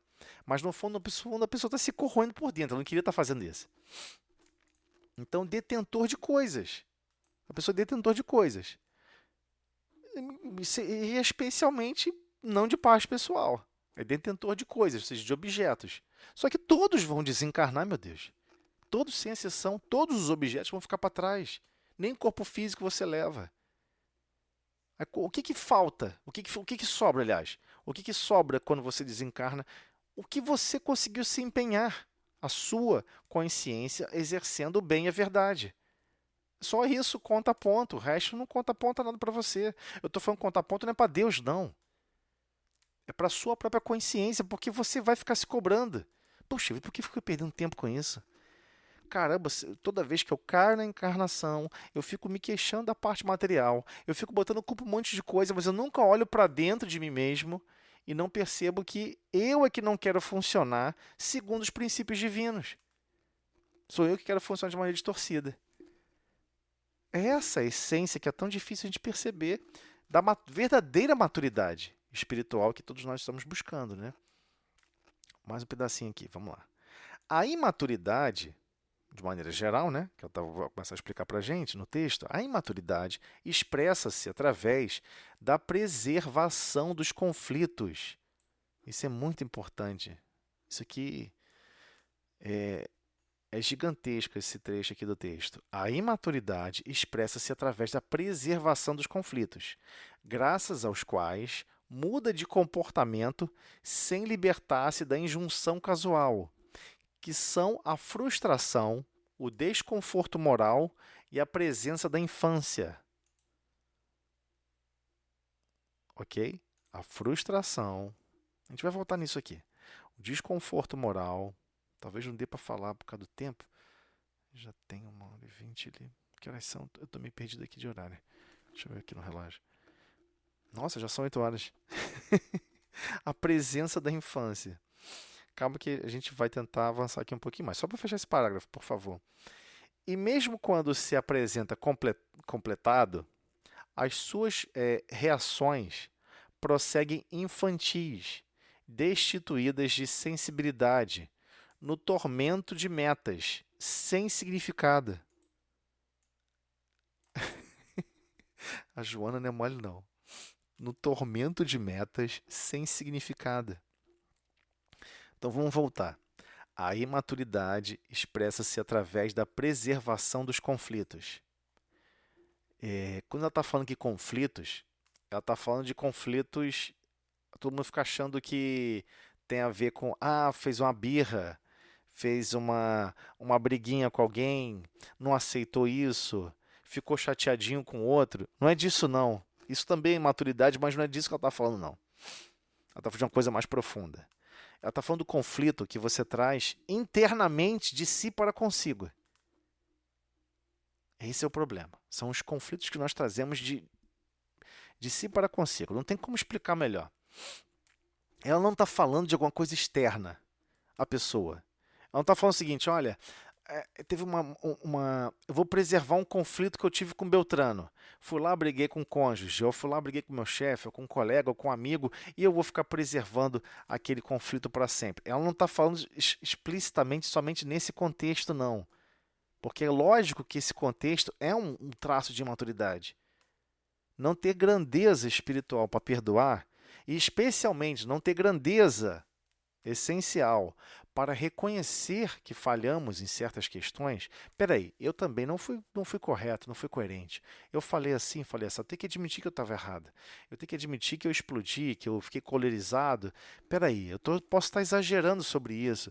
Quando a pessoa não duvida de si mesmo, que animou sentimentos contrários ao que ela mesma vivenciou. Estou tentando dar exemplos aqui, gente, me ajudem aí. É lógico que isso é a expressão máxima da imaturidade espiritual. Mas ela está falando de maneira um pouco mais profunda. A imaturidade expressa-se através da preservação dos conflitos, graças aos quais muda de comportamento sem libertar-se da injunção causal. O que é injunção causal? O que foi a causa? Qual foi a real causa? Qual foi o real cenário que gerou aquele problema? A gente não para observar isso e meditar sobre isso. Nossa, eu tive uma briga com fulano. Uma discussão danada. E eu achava naquela hora da discussão que aquele assunto deveria ser tratado de tal maneira. E eu estava discutindo com a pessoa porque ela tratou dessa maneira, de uma maneira que eu não gostei, que eu acho que está até errado. Mas a injunção da causa, a causa real da discussão, as pessoas não param para refletir. Peraí, mas eu estava brigando mesmo? Era porque, na verdade, eu queria controlar como iriam ocorrer os efeitos. Como eu não consegui controlar, a pessoa ficou chateada porque ocorreu aquele efeito, eu fiquei também chateado que ocorreu aquele efeito, e no final eu não consegui absorver que a minha maior causa, ou a injunção causal de maior dificuldade, de maior frustração, não foi relacionada ao fato em si, mas porque eu não tive poder sobre aquela coisa, sobre aquele fenômeno, sobre o que aconteceu. E eu não aceito não ter poder sobre situações da vida. Entenderam onde eu estou querendo chegar? Às vezes não é sobre o tal assunto, às vezes eu estou discutindo sobre forma de bolo. Sei lá, vou dar um exemplo aqui esdrúxulo. As pessoas estão discutindo sobre a forma do bolo. Não, porque a forma do bolo, você raspou com a faca, você arranhou a forma do bolo. Isso é um absurdo. A forma de alumínio, não está destruída, dá para reutilizar. Mas você arranhou, não era para ter arranhado. Aí começa uma discussão sobre o arranhão da forma do bolo. A pessoa trata aquela forma do bolo como quase que suas vísceras pessoais. Você criou um problema militar bélico entre nações. Você está entendendo o que eu estou querendo dizer? Vocês estão entendendo? A pessoa vai dando dimensão para um conflito, para uma discussão, que no final não tem sentido nenhum.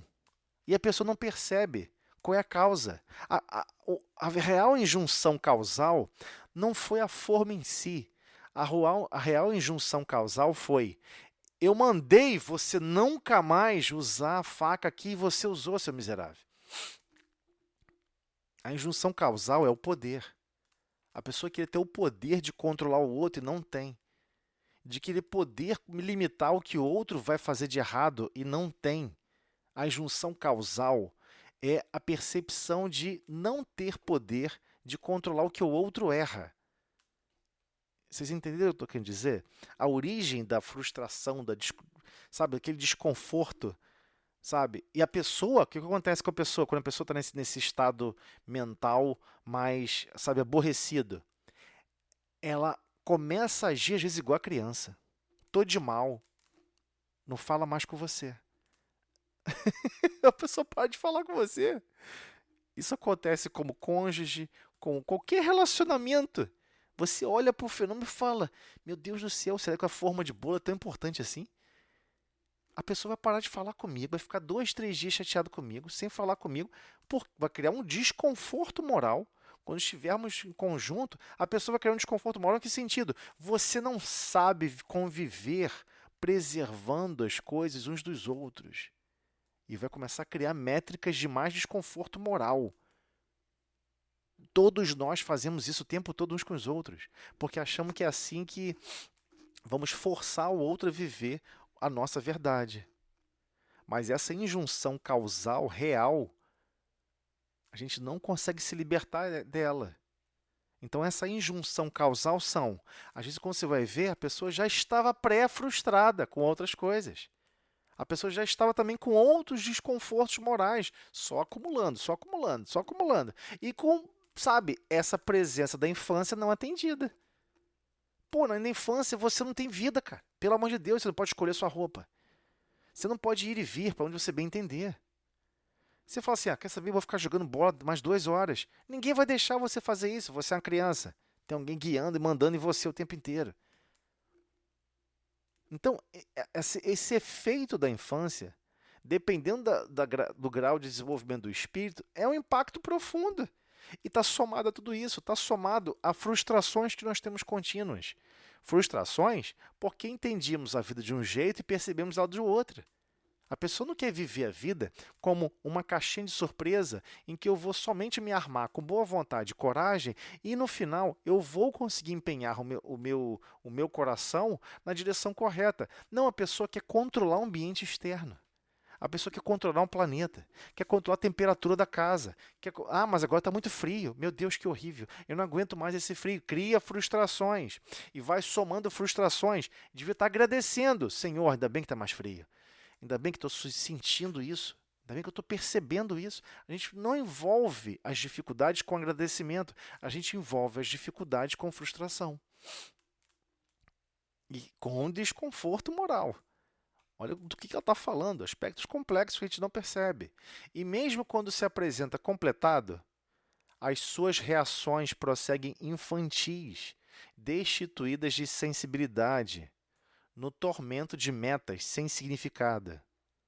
Gente, tem gente que tem metas que, assim, eu sei que, de repente, eu que sou, de repente, uma pessoa muito insensível, mas tem pessoas que têm metas que não faz sentido na vida.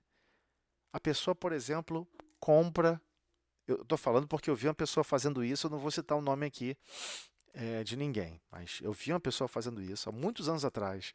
Eu visitei a casa de um amigo e a mãe resolveu trocar uma pia.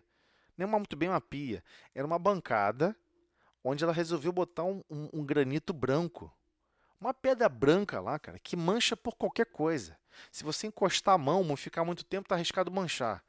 Se você botar um copo com um pouquinho de umidade embaixo, vai manchar. Se você botar um prato e o prato está aquecido e ele tiver calor por baixo do prato, ele vai manchar a pedra. E a pessoa queria que aquilo fosse um branco eterno. A pessoa criou uma meta de querer manter aquela pedra num branco eterno, sem mancha nenhuma. Mas aí você fica assim, mas a pedra é porosa. É lógico que ela vai manchar. Não, mas eu não quero que ninguém manche essa pedra. Aí eu pensei, pô, mas por que ela não bota numa gaveta, cara?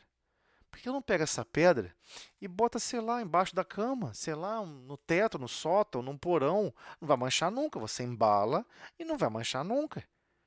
Mas é óbvio que se a pessoa botar em cima da bancada, onde todos vão ter que conviver naquela bancada, vão apoiar o prato para comer, vão apoiar o copo para comer, é óbvio que vai manchar. Não, mas a pessoa cria um tormento agora. Agora é uma meta. E quem não cumprir, criou um problema bélico. Criou um problema bélico institucional. Como assim você vai manchar minha pedra? Como assim você acha que é natural? Não, estou falando que é natural porque a pedra é porosa. Se você derramar um líquido... Assim, essa mancha que já está aí, quem derramou? Quem sujou? Ah, fui eu mesma. Ou então você pode derramar e quem vai brigar com você? Pô, a pessoa ficou revoltada comigo quando eu falei isso com ela. Parou até de falar comigo. E eu pensando assim, cara, ela podendo se libertar dessa meta que não tem significado nenhum. Se a pedra ficar manchada ou não, não muda 1 milímetro na vida dela em coisa nenhuma. Mas por que ela criou essa meta? Parece que a pessoa cria meta só para gerar tormento, só sofrimento. Pera aí, eu já acho que eu tenho pouco problema na minha vida. Deixa eu inventar um para, sabe, eu parar de pensar nos meus problemas, que são difíceis de resolver, e eu vou atormentar todo mundo, inclusive eu mesmo, com uma coisa que é impossível de controlar. Você não tem poder sobre isso. A pedra é porosa.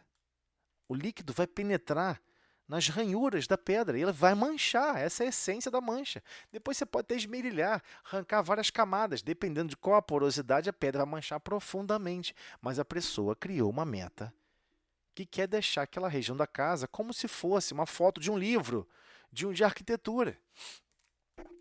De uma foto de livro, de revista, Casa e Construção. Só que as fotos de livro de casa de construção não tem gente morando lá dentro.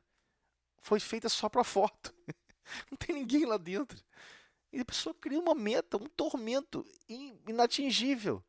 É assim com roupa, é assim com tudo. A pessoa fica criando. Mas assim, esse aspecto de criar esses tormentos é uma espécie de fuga psicológica. A pessoa está criando problemas onde não tem. Por quê? Porque conviver com os reais problemas são difíceis. São difíceis, são desafiadores. Então, a hora que nós criamos esses tormentos que não existem, a gente começa a agir com total, sabe, de uma forma totalmente sem nenhuma sensibilidade. Eu não estou falando para todo mundo viver o caos e deixar tudo largado, abandonado e destruído. Não estou falando isso. Eu estou falando, meu Deus do céu, para que criar esse tormento? Quer que a pedra seja mantenha limpa, perfeita? Bota uma toalha transparente, cola um contact de plástico. Ah, mas o contact vai envelhecer, vai amarelar. Arranca e bota depois um novo. A pedra vai continuar perfeitamente limpa, perfeitamente branca. O que você não pode é falar o seguinte, ninguém vai poder apoiar nada nessa bancada. Não tem sentido físico. Tira a bancada, meu Deus. Todo mundo senta no chão, então. Vocês estão entendendo o exemplo? Eu sei que é um exemplo bobo, mas acontece. Acontece. É absurdamente estranho. Eu cheguei a visitar uma pessoa uma vez, que era a mãe de um colega nosso, de um colega, enfim. Eu não conhecia ela, e aí eu estava indo para São Paulo na época, e aí fomos dormir na casa desse amigo, para depois ir lá para o evento que nós tínhamos que ir, lá a trabalho. E a gente achando que as pessoas tinham um mínimo de discernimento. Chegamos lá na casa da pessoa, a casa estava toda etiquetada, cara. Só morava ela e o filho. Aí tava com etiqueta assim, escova de fulano, escova de Beltrano. Aí você fica, meu Deus do céu, mas só tem eles dois dentro da casa. As escovas têm cores diferentes. Por que a pessoa está etiquetando isso? Aí eu abri o armário depois da pessoa, sem querer, eu abri o armário procurando um copinho, né? Um copo de vidro. A pessoa tá nesse armário, pega aí. Eu fui abrir o armário, meu Deus, cheguei a tomar um susto. Você acha que tá, sei lá, tô perto de uma pessoa que deve me esfaquear à noite, porque é esquisito. A pessoa escreveu, rotulou todas as embalagens de todos os produtos. E eu fiquei até inclinado a perguntar, mas por que você está botando o nome de objetos e na embalagem, se na embalagem já vem com nome?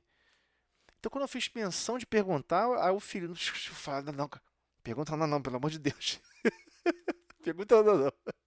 E eu fiquei na minha, eu falei assim, meu Deus do céu. Então, sabe, a psicopatia. A pessoa está criando tormento onde não existe. A pessoa está criando metas atormentadas e esquisitas onde não existe. Mas tudo isso é o acúmulo. É um acúmulo de condições de frustração, de desconforto moral, de presença de infância. Por que presença de infância? Infância até no sentido de algo não consolidado. Eu acho que não cuidaram de mim o suficiente. Eu acho que, né, eu sempre brinco com a minha irmã, né? Sempre brinquei muito com a minha irmã. Porque eu era o caçula e eu fui uma criança muito doente. Quando eu era pequeno, então minha mãe acabava me dando mais preferência, né? Então, eu nunca gostei de doce. Nunca fui a favor de doce. Então, minha mãe me dava pirulito, eu cuspia na rua. Nunca comi pirulito quando era criança. Odiava coisa muito doce, não gostava mesmo. Biscoito muito doce também não gostava. Então, eu era muito magrelo, comia muito mal, vivia passando mal há muito tempo, né? Foi uma infância muito difícil. Então, aí a minha mãe, condoída, sempre tentava, né, fazer o possível para me agradar mais. E minha irmã ficava sempre zangada com isso.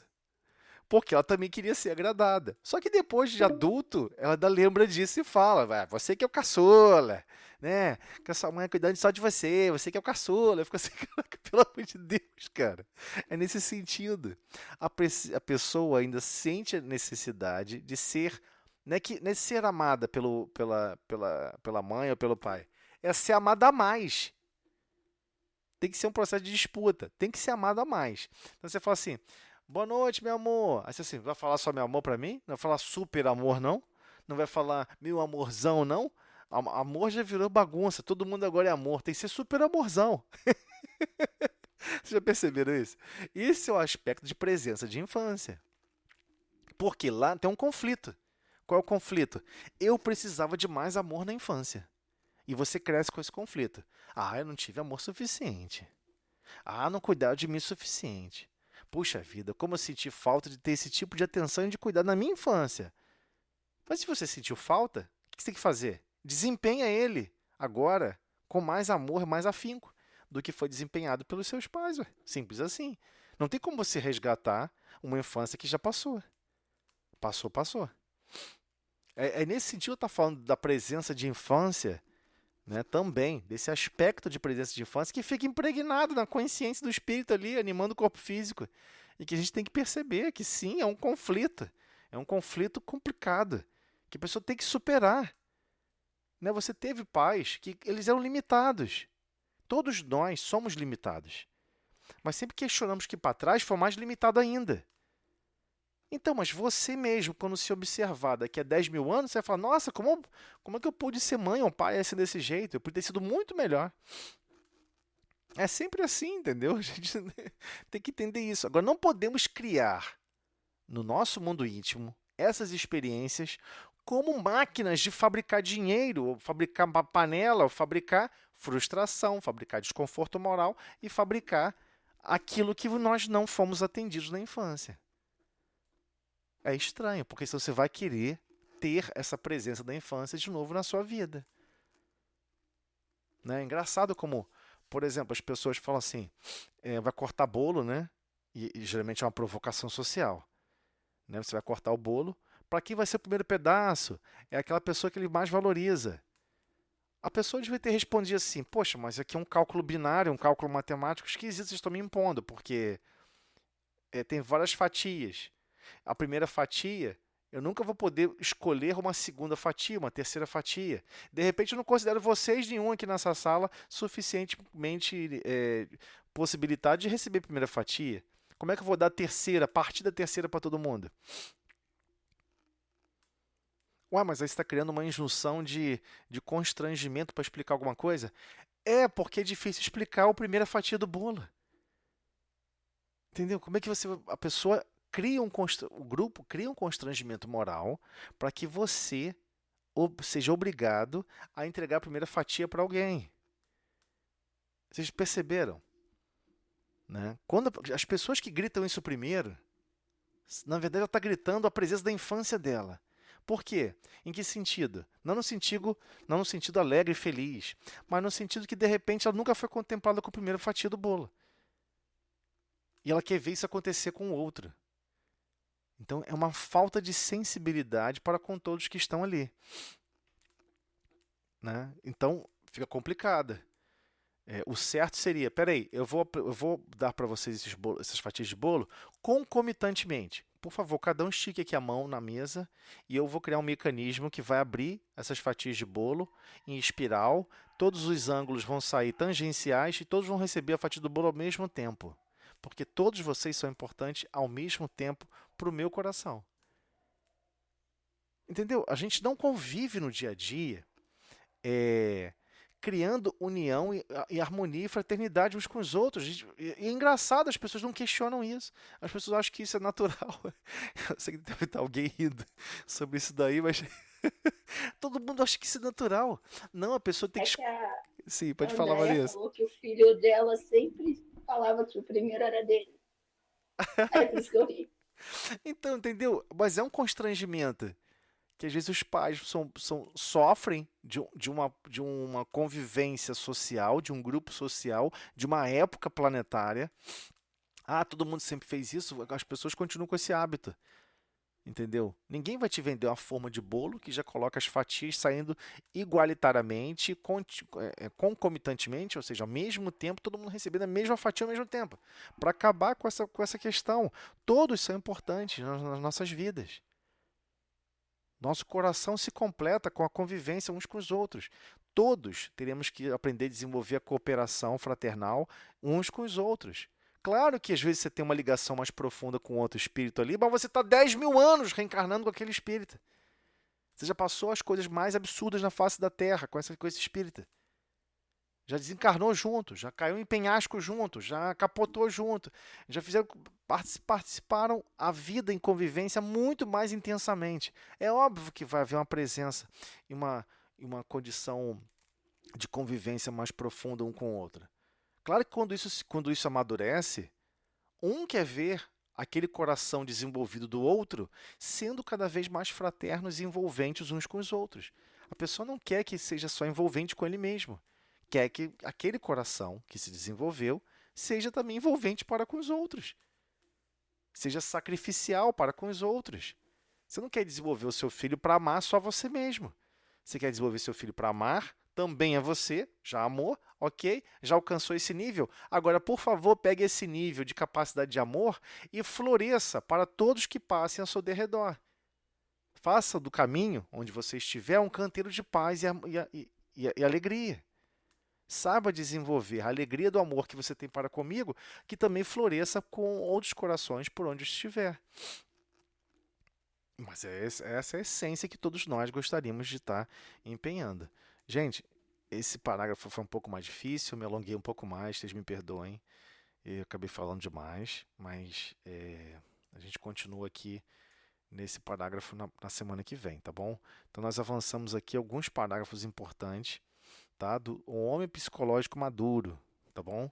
É importante a gente compreender isso, mas tentando trazer esses exemplos.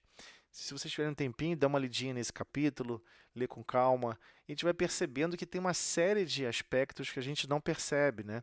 Que a gente vivencia no dia a dia e que a gente não consegue entender que é uma característica que animamos um sentimento de desconforto, que é imaturo, criamos uma frustração que não deveria existir, aquela frustração. Então, são aspectos importantes para nos desenvolvermos conscientemente para o progresso. Então, não deixar somente, tipo, deixa a vida me levar. Ah, sabe como é que eu vou progredir no meu mundo íntimo? Deixa a vida me levar. Aos pouquinhos vai dar certo. A ideia não é nesse sentido. A ideia é que a gente possa fazer isso com mais consciência, com mais empenho. Vamos nos empenhar cada vez mais à medida que compreendermos os ensinos do Cristo e realmente soubermos aplicar esses ensinos do Cristo para exercermos cada vez mais a vontade do Pai, não a nossa, né? Gente, desculpa pelo horário. Acabei que eu falei pra caramba sem parar. Me empolguei aqui, desculpa. Semana que vem, por favor, sintam-se mais à vontade de falar, porque esse trecho é importantíssimo. Esse parágrafo é importantíssimo para a gente conseguir avançar para outros aspectos que ela vai trazer. Porque é um calcanhar de Aquiles para todos nós. A gente não percebe aquilo que nós estamos fazendo. É estranho, né, falar isso, mas a verdade é essa mesmo. A gente não percebe. Por vezes a gente não fala, mas guarda aquele sentimento de mágoa, guarda uma frustraçãozinha sem falar para ninguém, que teve aquela frustração sobre tal coisa, sobre tal situação, sobre tal processo, sobre tal consequência, sobre tal vida e experiência. E isso é ruim, entendeu? Isso, de certa forma, é muito ruim, porque guardar esses recursos é, ao mesmo tempo, desligar a lâmpada e desligar a boa vontade, a coragem de exercer o bem, de sermos mais fraternos, de sermos mais. Alcançar uma desenvoltura, né, no amor, no tratar do dia a dia. A gente acaba nos enfraquecendo em termos de esperança. Essa acho que era a frase que eu estava buscando. Vamos nos enfraquecendo em termos de esperança e ligamos o deixa disso, para com isso e deixa para lá. Quer saber? Não consigo fazer, então deixa para lá. Não, a gente não pode deixar para lá. Temos que continuar tentando e nos esforçando continuamente. Tá bom? Vanessa, você pode fazer a prece para a gente de encerramento?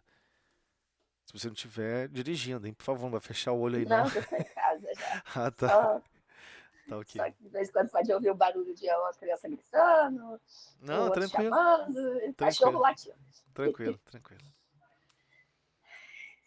Ai, Senhor, te agradecemos mais uma vez por estarmos reunidos para aprender um pouco mais sobre como convivermos conosco mesmo, Senhor. Que possamos processar tudo aquilo que nos acontece, que já nos aconteceu, de forma que possamos compreender qual era, Senhor, o aprendizado efetivo que desejava para nós naquele momento. Que possamos perdoar mais, compreender mais um ao outro, Senhor. Nos dê sabedoria e entendimento e principalmente, Senhor, vontade de amar e fazer a sua vontade e não a nossa. Muito obrigada e que todos os lares aqui representados possam receber a tua luz, a tua paz, o teu amor, Senhor. Muito obrigada. E com esta prece, Senhor, pedimos igualmente para darmos por encerrada a reunião do estudo da noite de hoje, segundo a tua paz e harmonia. Que assim seja, graças a Deus. Bem, pessoal, é isso aí. Já chegamos ao fim.